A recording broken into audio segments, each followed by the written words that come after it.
वाले अजीबो गरीब मखलूक जो कद में नहायत ही छोटे मगर दिमाग से बहुत तेज़ होते हैं।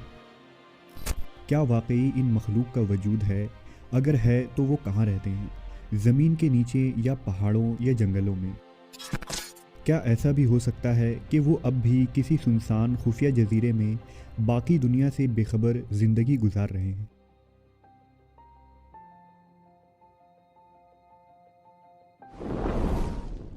अल्लाह तबारक व ताला का तख्लीक करदा इस ज़मीन का सीना बेशुमार जानदारों से भरा पड़ा है, जिनमें से कई मखलूक़ात ऐसी भी हैं जिनके मुतालिक सिर्फ़ अफ़साना, दास्तानें और लोक कहानियाँ मिलती हैं। लेकिन इसके बावजूद आज भी बेशुमार लोग उन मखलूक़ात के वजूद को हकीकत में मानते हैं। ये मखलूक़ात मुख्तलिफ़ मकामात पर अपनी झलक दिखलाकर अपने होने का सबूत देते रहते हैं। ऐसी ही एक अजीबो गरीब मखलूक बौनों की है, जो आज तक तारीख़ इंसानी का एक मुअम्मा बना है। बौना दरअसल बहुत छोटा कद कामत का इंसान होता है, जिसे कदीम अफसाना और माइथोलॉजी में बिल्कुल इंसान जैसा रहन सहन और लिबास वाला दिखाया जाता है।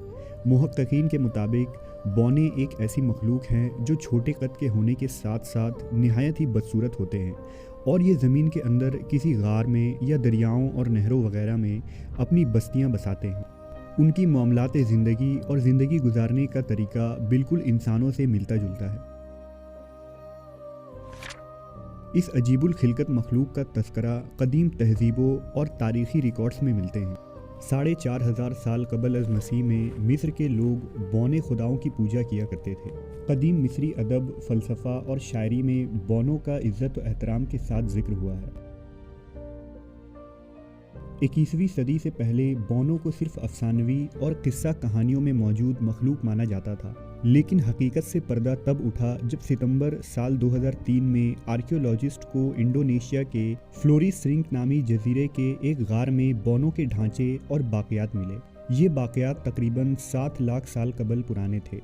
साइंसदानों ने इंसानों से ममासिल रखने वाले इस मखलूक को हॉबिट्स का नाम दिया, जिसने नए नए सवालात खड़े किए और बौनों के वजूद के मुतालिक तहकीक का एक नया दरवाज़ा खुला। इन सबूतों से वाज़ह होता है कि बौने सिर्फ किस्से कहानियों की बातें नहीं, बल्कि हकीकत में इस दुनिया में मौजूद थे। आज हम ये बात तस्लीम करते हैं कि लाखों साल कबल इंसान पत्थर के दौर से गुजरा था और उस ज़मीन पर ज़िंदा रहने के लिए इसे बहुत जद्दोजहद करनी पड़ी थी। उस दौर में हम इंसानों से पहले दीगर इंसान नुमा नस्लें भी पाई जाती थीं, जो शक्ल सूरत और जिस्मानी तौर पर हम इंसानों से बहुत मुशाबह थे। उन नस्लों में बहुत बड़े कद के इंसान भी थे और ये बौने भी। उन तमाम नस्लों के वजूद का आज हमारे पास पुख्ता सबूत मौजूद है। बौनों के किस्से सबसे पहले अमेरिका से शुरू होते थे, जहाँ के मकामी बाशिंदे ये मानते थे कि जंगलात में छोटे छोटे मखलूक़ात रहते हैं जो बिल्कुल इंसानों की तरह लगते हैं।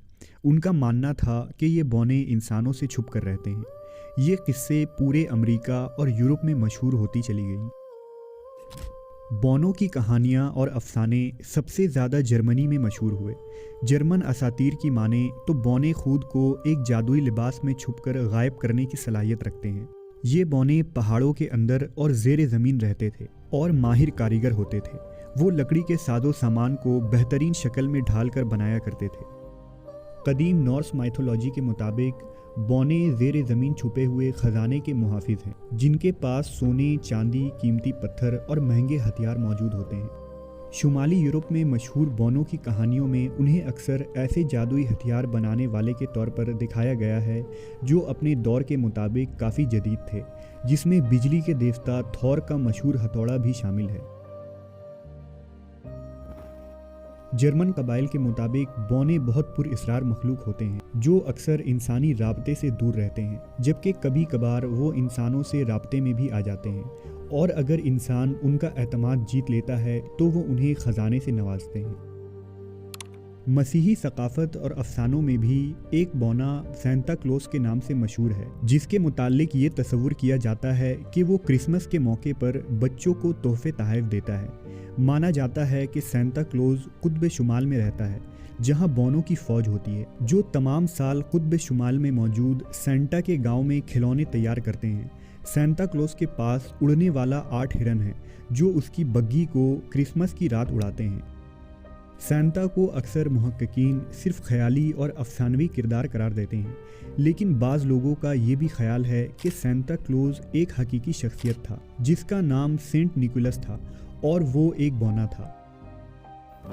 اسی طرح آئس لینڈ یورپ کا ایک ایسا ملک ہے جہاں اکثر لوگ یہ مانتے ہیں کہ آئس لینڈ میں بونے رہتے ہیں جنہیں وہ ایلف کہتے ہیں۔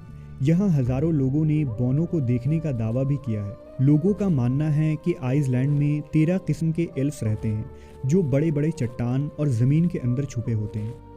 نیٹو امریکہ اور ہوائی میں رہنے والے قبیلوں کا بھی ماننا تھا کہ ایلفس انسانوں سے بھی ہزاروں سال پہلے سے اس زمین پر آباد تھے۔ یہ ایلفس چھوٹے چھوٹے شہر آباد کیا کرتے تھے، کھیتی باڑی کرتے اور مچھلیاں بھی پکڑتے تھے۔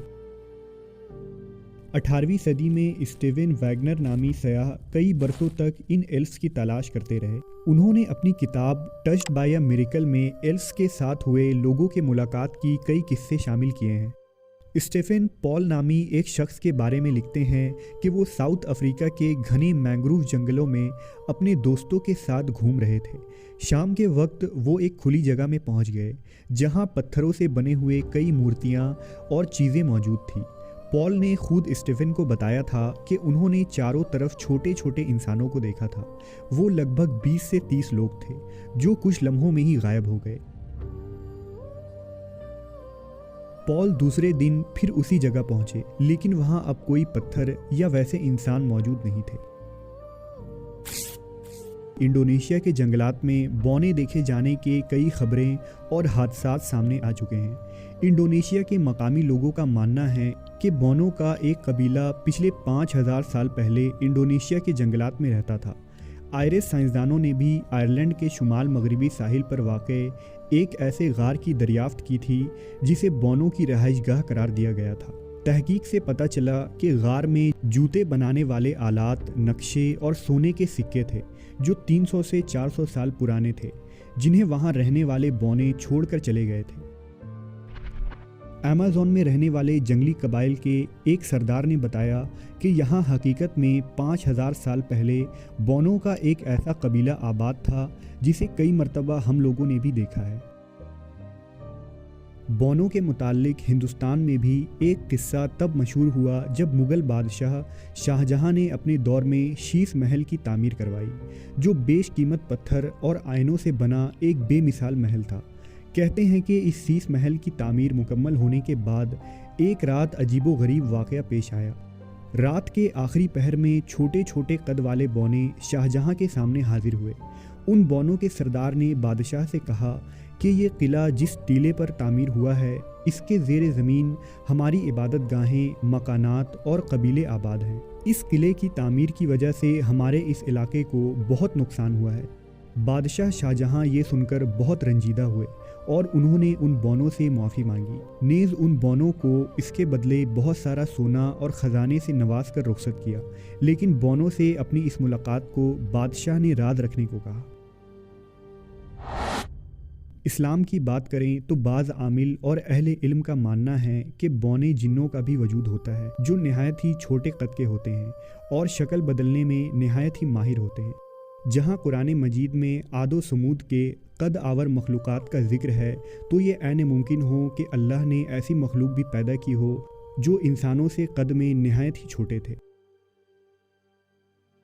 بونوں کے متعلق کہانیوں اور افسانوں میں کس حد تک سچائی ہے یہ تو اللہ ہی بہتر جانتا ہے، لیکن ان تمام واقعات سے بونوں کی سچائی اور ان کے وجود کا پتہ چلتا ہے، اور کسی طرح بھی ان کے وجود کو جھٹلایا نہیں جا سکتا۔